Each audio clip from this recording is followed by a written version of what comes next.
pero napagkukunan ng protina ng ilan nating mga kababayan, lalo na sa mga malalayong mga probinsya. At noon pa man, kinakain na ng ating mga ninuno. Bakit nga ba hindi? Gayong marami sa mga ito, dahon lang ang kinakain. Kaya hindi hamak na mas malinis daw?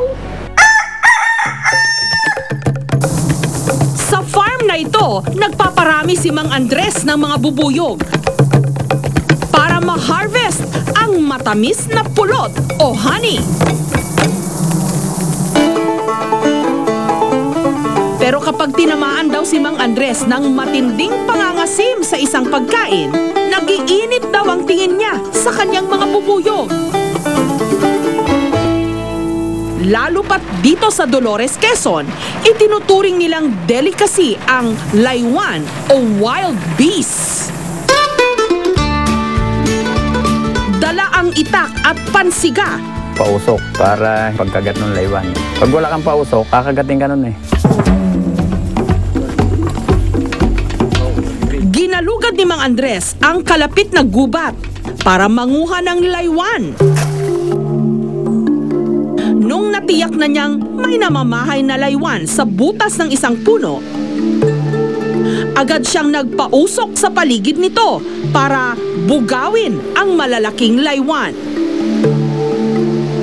Nung nasigurong safe na, agad na niyang kinuha ang saray o ang mismong bahay ng laywan kung saan naroon ang mga larva o yung tila batang laywan.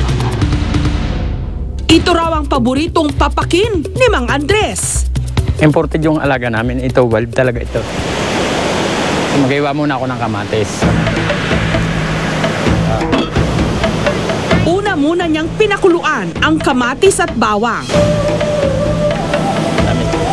At saka inilagay ang mga saray na may kasamang maliliit na laywan.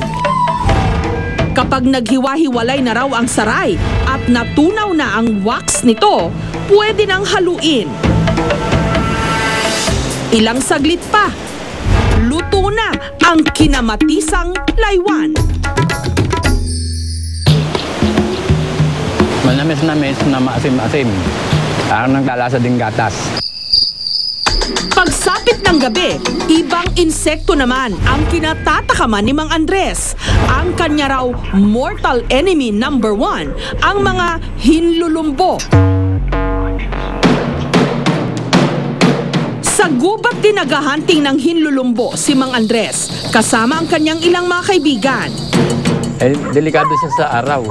Kung nakita natin yung lalabas, yun naman parating, hindi natin makikita. Mapapagkagat tayo noon. Diyan nga, diyan. Nung narating nila ang kuta ng mga hinlulumbo, naging maingat sila sa paglapit dito. Ayan o. Para hindi raw mabulabog ang mga ito. Tahimik pa siya. Pero na-ring ang makamatapon pa. Tama yung sa tubo ng nyog. Ayun o, mayroong isa. Kita mo? Pag lumipad, papatay mo lang ilaw. Ayun o, may nalabas o. Maya-maya pa, mabilis nila itong niliyaban. Nung nalipol na ang malalaki at mababagsik na hinlulumbo, Pwede, lapit pa. Tutukan mo na. agad nang tinipon ni Mang Andres ang maliliit at papasibol pa lang na hinlulumbo. Nagalaw na. Pati na ang mga larva nito. Kung gaano raw kasakit mga gat ang mga hinlulumbo, siya rin naman daw sarap ng mga ito.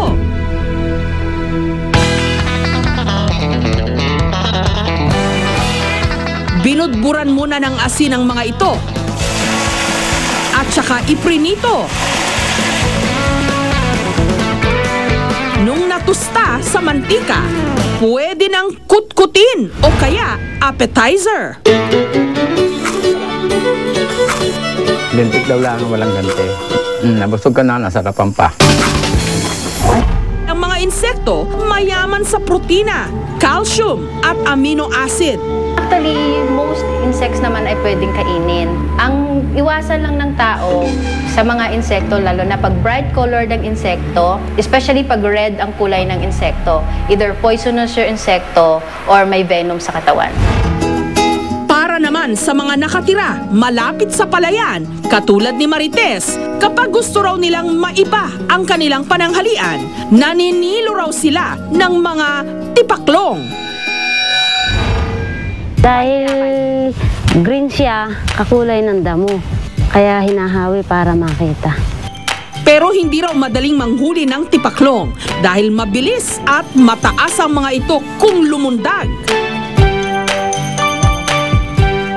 Pero swerte namang makalipas ang halos 2 oras, halos 20 piraso ng tipaklong ang nahuli ni Marites. Na perfect daw i-adobo. Inalisan niya muna ng mga paa at pakpak ang mga tipaklong. Lagyan natin ng bawang. At saka siya naggisa ng bawang at sibuyas. Tipaklong.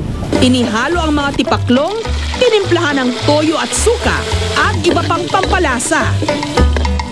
Ang kanina, lumulundag-lundag lang ng mga insekto, adobo na ngayon. Nung una, nakakakuwang kainin, pero nung natikman, nagustuhan din ang lasa ng tipaklong. Lasang fried chicken. Iba naman ang food trip ng magsasakang si Jason. Magbungkal ng mga punso. Bari apo. Pasintabi po sa mga kuminsan may nakatira kasi sa mga punso. Ang kanyang pakay, hindi mga duwende kundi anay. Nung natunto ni Jason ang kaharian ng mga ito, pinuntirya niya agad ang mga anay queen para gawing breaded anay. Ere po yung kinakain dito, yung malalaki. Dahil ito kasing maliliit, baka humalusaw pagka iniluto yan. Kailangan daw ilaga muna ang anay sa tubig na may asin. Nung nahango ang anay, Harina. pinagulong niya ito sa harina. At saka iprinito.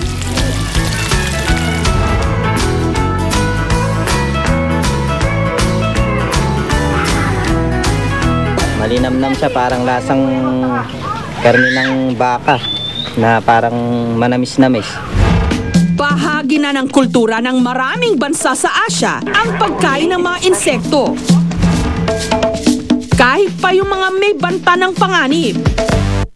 Katulad na lang sa bansang Cambodia, kung saan karaniwan na ang pagkain ng tarantula, isang uri ng makamandag na gagamba. Nawawala naman daw kasi ang kamandag nito kapag naluto na.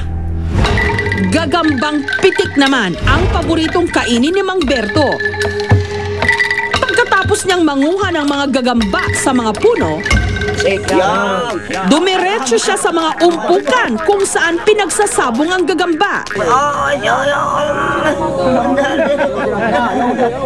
Yan. Akin yung ating babagit sasangag. Ang natatalo, hinihingi ni Mang Berto para isama sa kanyang spider recipe. Lalagyan ng mantika. Matapos maggisa ng bawang at sibuyas, isinahog ni Mang Berto ang mga gagambang pitik. Matamis-tamis. Malasa yan, malasa. Sustansya.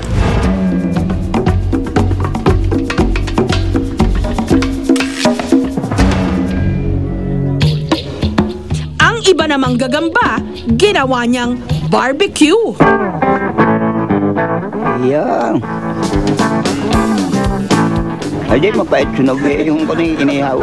Para isaw. Pero paalala ng mga eksperto, siguruhin daw na hindi nakalalason ang mga insektong kakainin. Katulad din ng ibang pagkain, may mga dangers din yan. So dapat maging mapili or maging maingat ang tao sa pagkain ng mga insekto. Ganun din naman, hindi rin naman safe for human consumption pagka ang mga nakukuhang mga insekto ay namatay sa pesticides or nabugahan ng pesticides. Exotic ngang talaga ang pagkain ng mga insekto. Pero ingat lang dahil sa pagkain sa mga ito at saka pa tayo dadapuan ng peligro. Susunod, steak and prawn all-you-can restaurant. Coffee and cake all you can.